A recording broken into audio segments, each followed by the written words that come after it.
What's that like?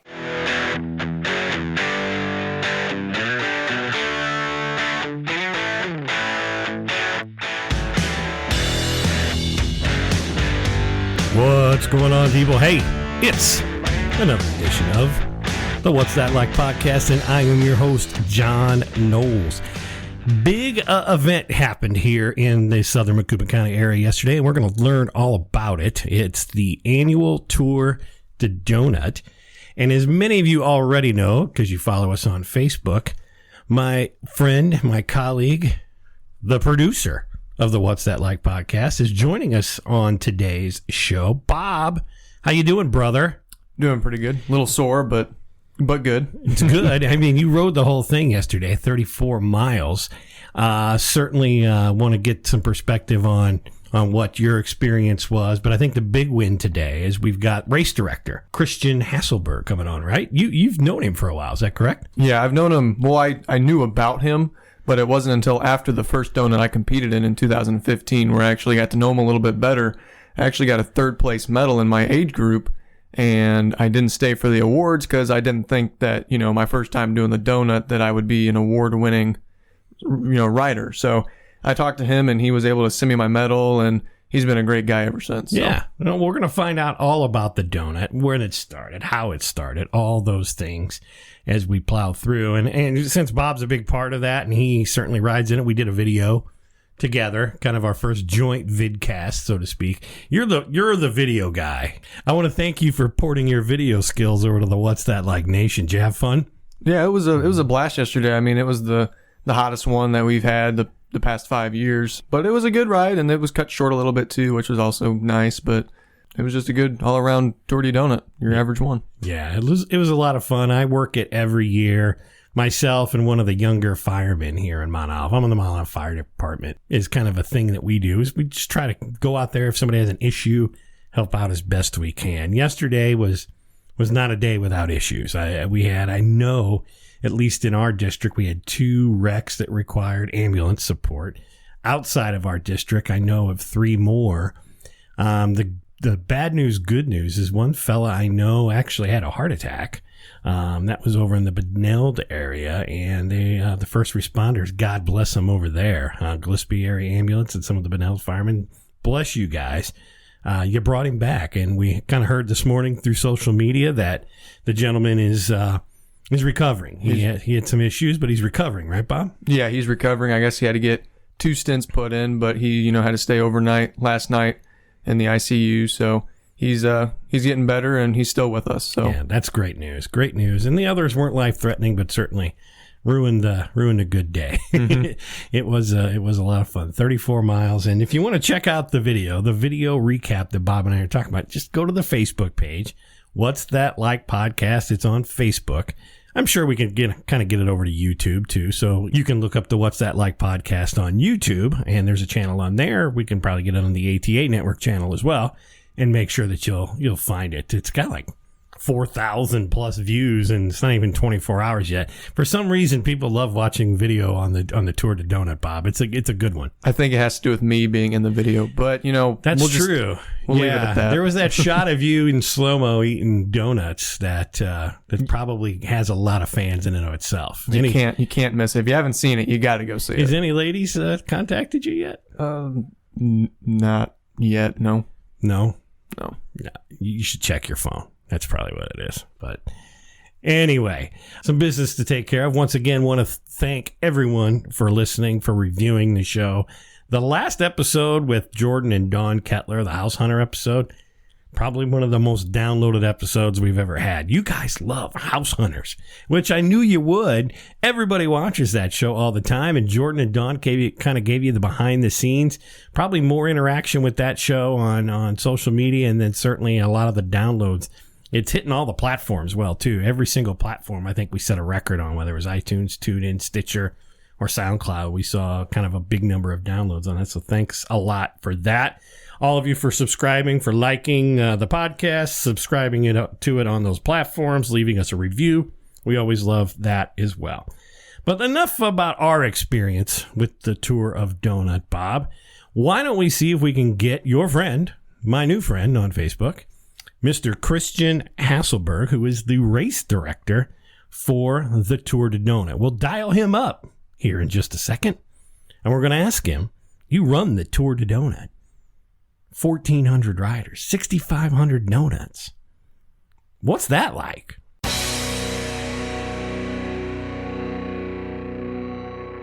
So Christian Hasselberg, glad that you could come on the What's That Like podcast. You are the tour director of the annual Tour de Donut. Is that correct? Yes, sir. Yeah, it's a good time. Yeah, and we're coming at this on the day after, right? How was yesterday? Oh, man, yesterday was just an epic event. We had 1,400 riders. Everyone came out. The towns were just tremendous. The cowbells were playing, and boy, we had the weather cooperated. I was sweating that we were going to have some rain, but it held off, thankfully, till about 4 o'clock, and then it just got hammered. So I feel very lucky that we had good weather, and we went over the top on gifts and prizes this year, being the 30th year. So it was just tremendous. Yeah, certainly something to note there. 30 years of the Tour de Donut here in Central Illinois. Tell us a little bit about how the whole event got started, what the impetus was, and how it's gotten to be such an institution every July. Well, it all started with like 4 guys. I think they were just hanging around, and Roger Kramer, a few other guys, Ed, Joe, I can't remember all 4 of the guys' names. And apparently they just said, there's 2 things they really like doing, and they like to eat donuts and they like to ride their bikes. And so they said, why don't we make an event? Yeah. And so the first Tour de Donut started with 6 riders. And it turned out I actually met the guy who won the first Tour de Donut. His name was Carl. And Carl actually helped park cars, and he was one of the first guys holding the stop signs at one of the turns. Yeah, I know Carl. That's actually, I grew up in Staunton, so I remember when the event started, and that was a big deal to Carl. It really was. That's awesome. Yeah. So he probably knows the history better than anybody because he was there. Yeah. Now we lost Roger, and we put a scholarship in his name. We do a scholarship for people. So if you volunteer or participate in the tour, you can apply, and you're college eligible. You can apply for a scholarship. That's awesome. So the tour gives back. Oh yeah, absolutely. We get back, probably $10,000 to $20,000 a year, depending on the year and how much I overspend on gifts and things. But we usually give back to the local towns that give that give to us, and we also give to cycling related charities. Great. So 30th year, how long have you been involved? Well, let's see. I wrote it for 3 years, and I've been involved in race directing for 9. Wow. So you haven't ridden it in the last 9? No. Well, not officially. I ride it beforehand, to do check rides and stuff many times before you guys even see the course. Yeah. So you take a lot of time to make sure that it's there and it's up and running, and then you turn it over to the rest of the riders and just hope it goes okay. Yeah, hope is an internal word there, my friend. But we have to scope out different routes. I mean, we used to go into Worden and Prairie Town and Worden, and that county kind of got a little snippety with us, and the people of Prairie Town weren't so happy that they had 1,000, 1,200 riders going through their neighborhood so much. So we decided we'd try Macoupin County, and they've been great. Mount Olive and Eagerville have just been just tremendous towns, really helpful for us. I'm just marveling at what they've done to improve their parks and stuff. So not only is it great for the riders, on the one day, but then the residents can use that park all year round. So That's just terrific. As a rider, we just kind of show up, bring our bikes, and we just hit the road. But for you, that planning process of the Tour de Donut, especially the week before, this year it was supposed to be, the average 36-mile ride, but the little bit of rocking and oiling of the roads, we had to adjust the route and lose 2 miles. And talk about what's that process of being the director, and how do you go about making those adjustments? Yeah, well, I mean, I think I start probably in February or March, opening up the website and getting everything going. And so the process runs about through February through July. Everything kind of pulls on. And the great thing about the club is everyone knows their role. I mean, I can't do this without a lot of people. Is that the Boeing Bicycle Club? Yeah, the Boeing Employee Bicycle Club, and also the local folks in town. Okay. And we rely on guys like Bill and Mayor Fireball and a whole bunch of other guys. Sullivan's Drugstore, John and Joan. Those guys are all just great. Kara has been great over the years too. And you always leave somebody out. Someone will be pissed, you know.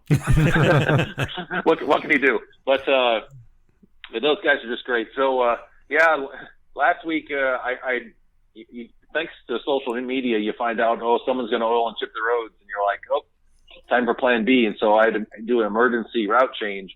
And then it turned out they also oiled other roads that we didn't know they were going to do. So, it's just frustrating. But especially after all these years, you're like, you guys know the race is going to be on the second Saturday of July. It's been on the second Saturday of July for 30 years. So surely you can hold off on the gravel, Yeah. But, it happens.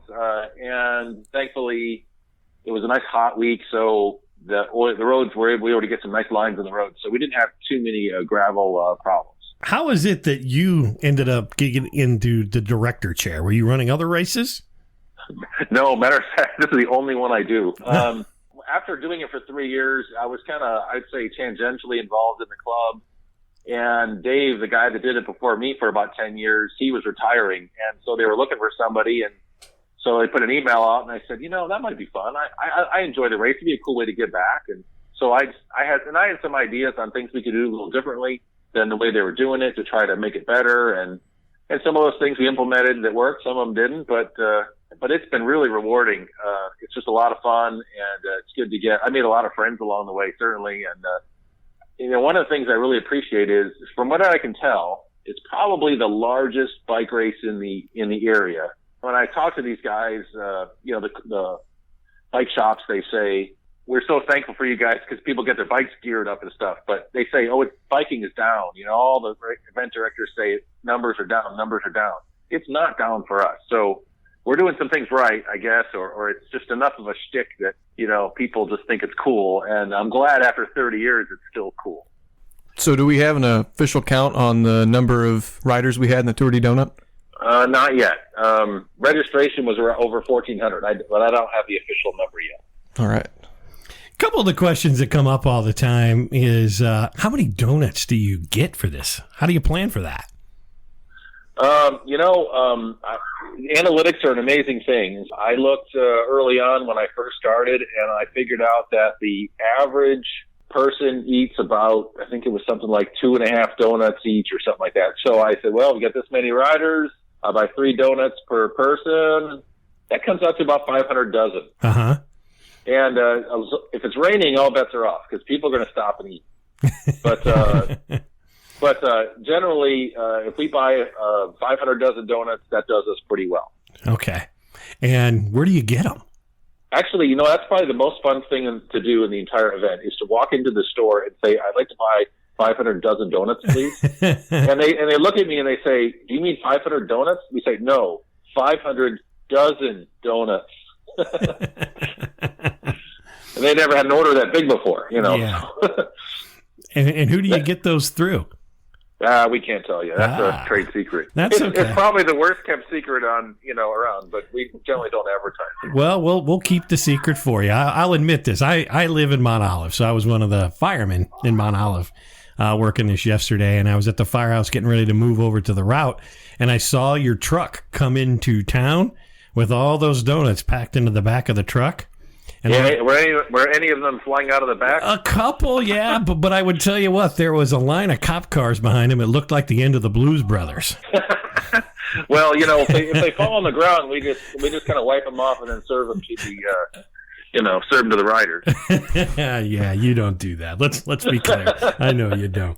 Okay, what's the best part about this event? I mean, from your standpoint, you getting back out of it, what do you enjoy the most? Oh boy. I think I enjoy about the last 15 minutes before the start. The energy of the riders getting ready and all the last minute crises that are occurring. Things are all starting to come together at that moment. And just being able to enjoy, 1,500 people all watching all these little helmets all up and down that whole Montgomery Street.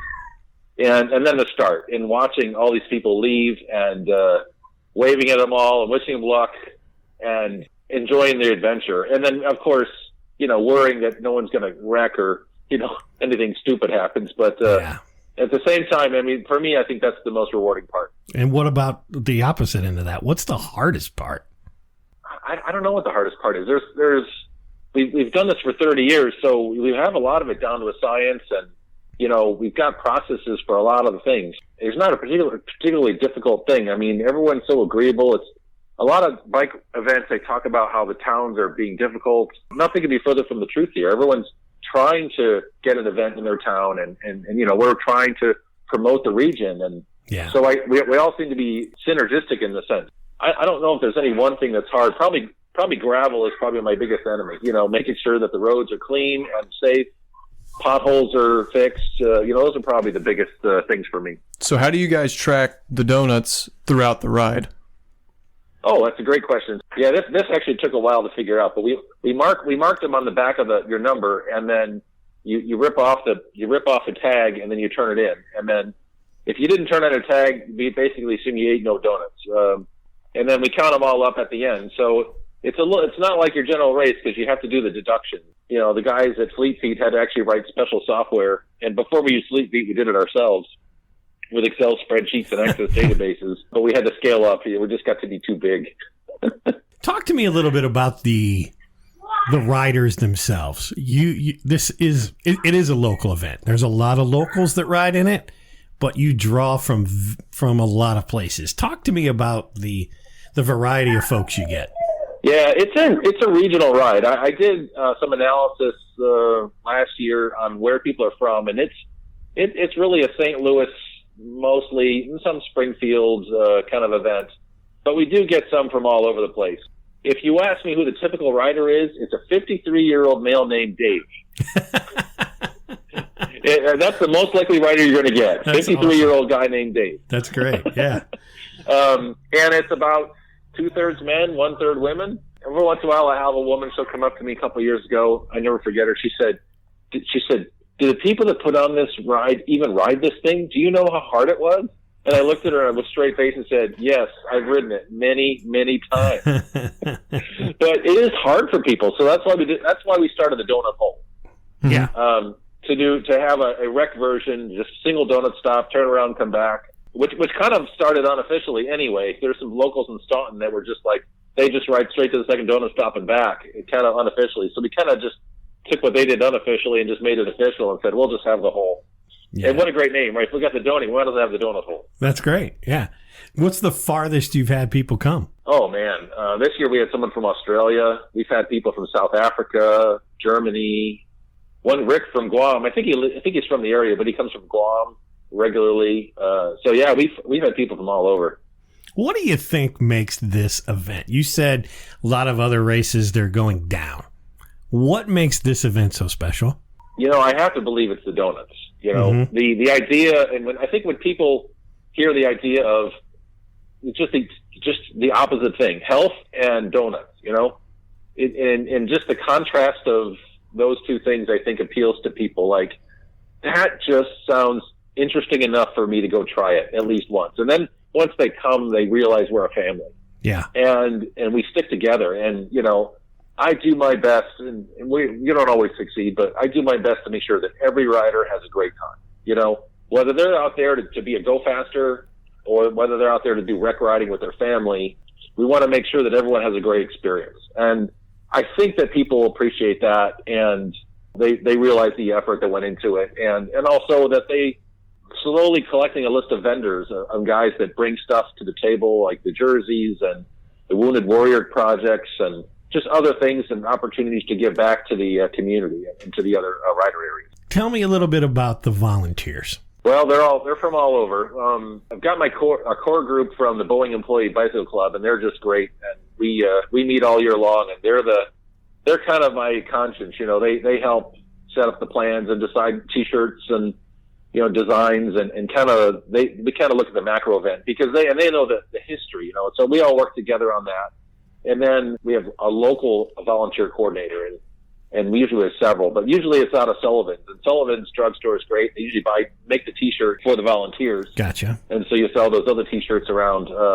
it's nice to have the mayor involved because he generally gets the town out. And folks in Mount Olive and Eagerville, man, the Eagerville folks, I got to give a shout out to them. They called me like, hey, we're going to have a huge barbecue when it's all done. Come on back and have a huge barbecue. I wish I could, but I've got so many other things to do. But everyone's just so jacked about, I think Eagerville is a town of like 65 people, and they all, I swear half of them are out there counting donuts for people and taking care of them. So it's terrific. Yeah. I will tell you, I work on the Mount Olive side. I am not one of your official T-shirted volunteers. Like I said, I'm a fireman here. So generally we do what we can to staff that day.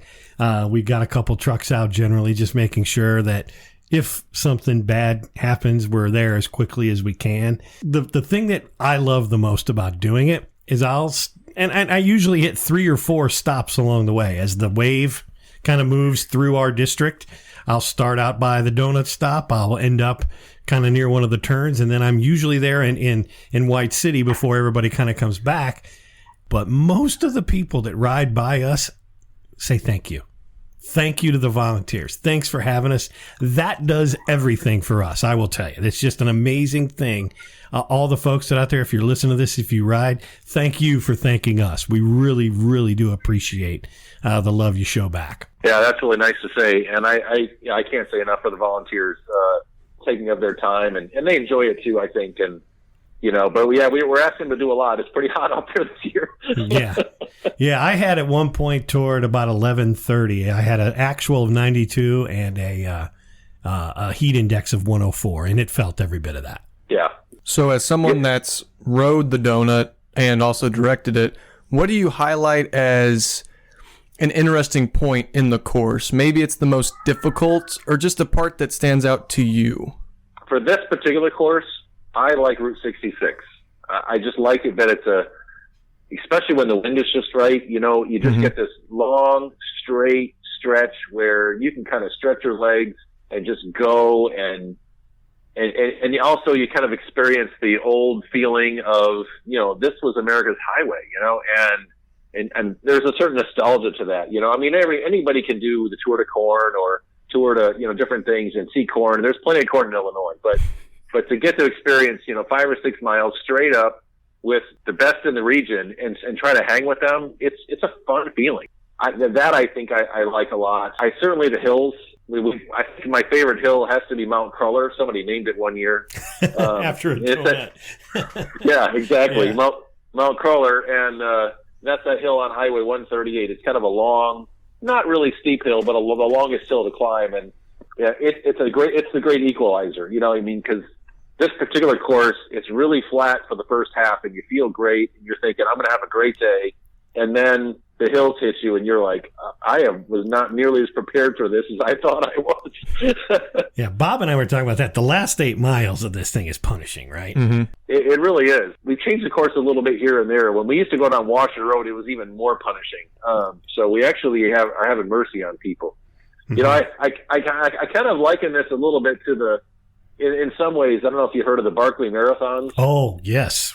And yes. Of course, that guy is, I have a certain affinity to Laszlo Lake and what he did. It turns out his ride is about 30 years, his event is 30 years old as well. Right.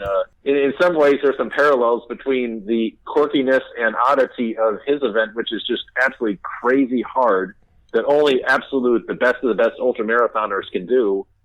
And our thing, which almost anybody could do, and finish, yet it's still make it fun, but it still can be really hard for people. You can work you. Right. You mentioned the Barkley Marathon. For any of the listeners out there, I think it's on Amazon Prime now. It used to be on Netflix. Barkley Marathon's the race that eats its young. And as you were saying, Christian, I think 1,500 people have attempted. 15 have finished. Something like that. I think it's got about a 1% success rate. Yeah, it is something like it is 120 miles through the Tennessee mountains, and it's the equivalent of climbing and descending Everest, I think, 3 times or something like that. Just absolutely punishing, and they run it on April Fool's Day every year. Yeah, but yeah, check that out if you like documentaries. Great one. But it's interesting you make that comparison because it is the oddity and the quirkiness that you said probably draws a lot of the folks to this. What better shirt to wear around than you completed the Tour de Donut? Certainly makes a lot of questions come back, doesn't it, Bob? You wear it. Oh yeah, definitely. People, asking Tour de Donut. You mean bikes, but you also mean donuts? What? So yeah. Pie in the sky, or maybe I should say donut in the sky question for you, Christian. What would you do to even take this thing bigger if budget and terrain or whatever else wasn't an object? I'll tell you what, in some ways it became bigger on its own because we've had several copycats, create their own tour de donuts all over the country. Right, yeah. I probably should have, years ago, someone probably should have copyrighted it or trademarked it or whatever you do, and got some license rights out of it. But alas, we didn't. So we're the original Tour de Donut. But I have been to the Tour de Donut, Ohio recently with Roger Bowerstock and Christine, just a great family there, and they run that tour. It's bigger than ours, but I think they're in their 12th year. So they're doing some sort of a dozen thing this year. And they run a really nice event, and they had a costume contest, and they kind of did it up their own way, and I kind of like some of the things they did. I think our registration is a lot easier because of the volunteers. But I enjoyed it, and one of the fun things for me was Yasser Salim. Yasser Salem. I don't know if I say Yasser's name right. Sorry, buddy. Him coming and also Kyle and some of these other guys from Major League Eating and really putting their stamp on the sport. So I actually, when I went to Ohio, I actually rode for Yasser. I was his domestique. So I got to watch firsthand how he eats donuts, and I just rode in front of him the whole time, broke wind, and just we cruised about 19 miles an hour the whole time, and we talk a little, and I just watch him just pound. I think he ate 30 donuts that day. Strategy of how to eat donuts has evolved over time, and there's several different strategies that work. I don't know if you guys are interested in that. I can share some different ideas people have. Oh, you have to tell us this. Yes, absolutely. So early on, I think some different advice was, skip the first stop. If you're going to go big, ride as far as you can, skip the first stop, and then eat as many donuts as you can in the second stop, and then you only got about 10 miles to go to the finish, right? And so that's what a lot of these teams would do. And they would have teams. I mean, you couldn't win the Tour de Donut without a team. And then Yasser showed up, and he brought himself and a rented bike. And he's a triathlete. He's fit. And he ate a couple dozen donuts at the first stop and, probably another 15 at the second stop. And then, yeah, I'm on the phone, buddy. Sorry. That's my son Karsten. He was integral to the race this year. That's awesome. Anyway, so Yasser did a great job. I mean, and kind of turned the place upside down. Ate over 40 donuts one year. Unbelievable. But a triathlete. I mean, he was a cross between Greg LeMond and Joey Chestnut. Great way to put it.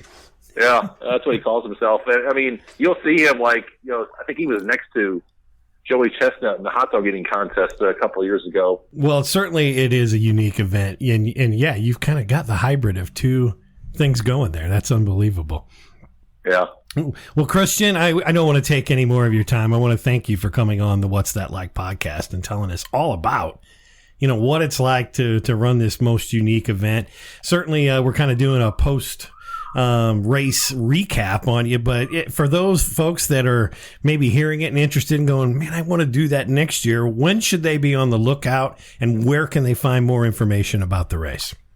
Well, you can go to tourdedonut.org and you can get the information about the event. I usually open up registration around February or so. I might do it earlier just to kind of, in case people feel like registering early. I'll probably go ahead and do that sooner than that. But let me decompress for a couple of weeks, and then we'll figure out what we're doing. What do you charge for the event? And is there a limit to the amount of people you'll take? We've never had a limit so far. I think we've had over 1,500 one year. And parking did get a little sketchy, but we managed. I know the town would love to see more people. We have the Rib Fest the same day, and I'm not sure that for the safety of everybody, that's the wisest thing to have too many more people. Yeah. But we might have to rethink where if we got too big. Yeah. It is certainly a sight to see. Like I said, in Mount Olive, my favorite part to watch is you kind of get about halfway up Old 66 coming into Mount Olive. There's a slight rise and a slight fall. And when it's about a mile long little slight downhill grade, and when you see that mass of bikes coming over that hill, it is always a great sight to see. And then certainly when they descend upon the donut stop all at once, it is a sea of humanity. It really is a cool thing. If you haven't participated on it, come watch it, ring a bell, be a part, volunteer, do something. Get over here that second weekend of July and take advantage of the fun times that happen. Yeah, absolutely. I mean, this was supposed to be a spoof on the Tour de France, and not to take away from those guys, but we have a lot more fun. Well, Christian, I want to thank you for your time today. I really appreciate it, and we'll let you go and get back to decompressing. Thank you for each and everything you do.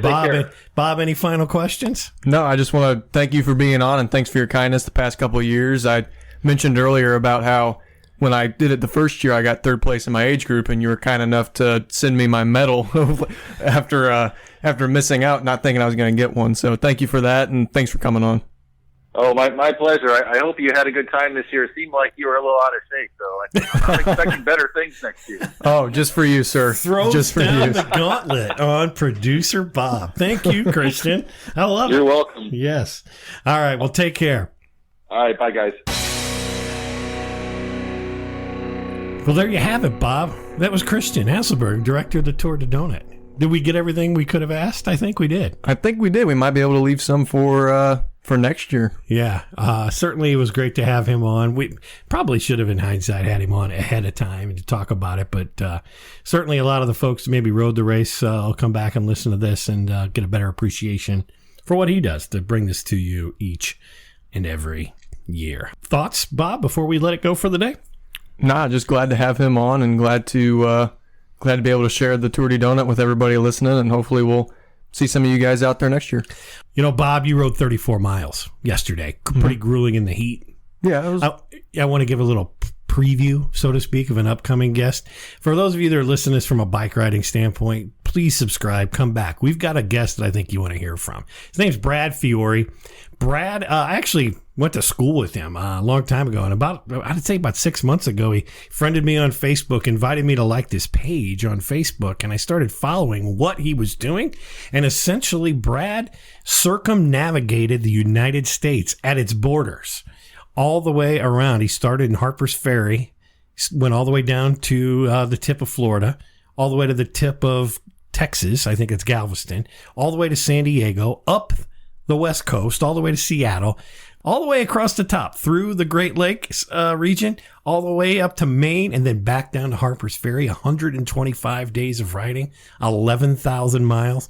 Bobby was riding sometimes in excess of 120 miles a day.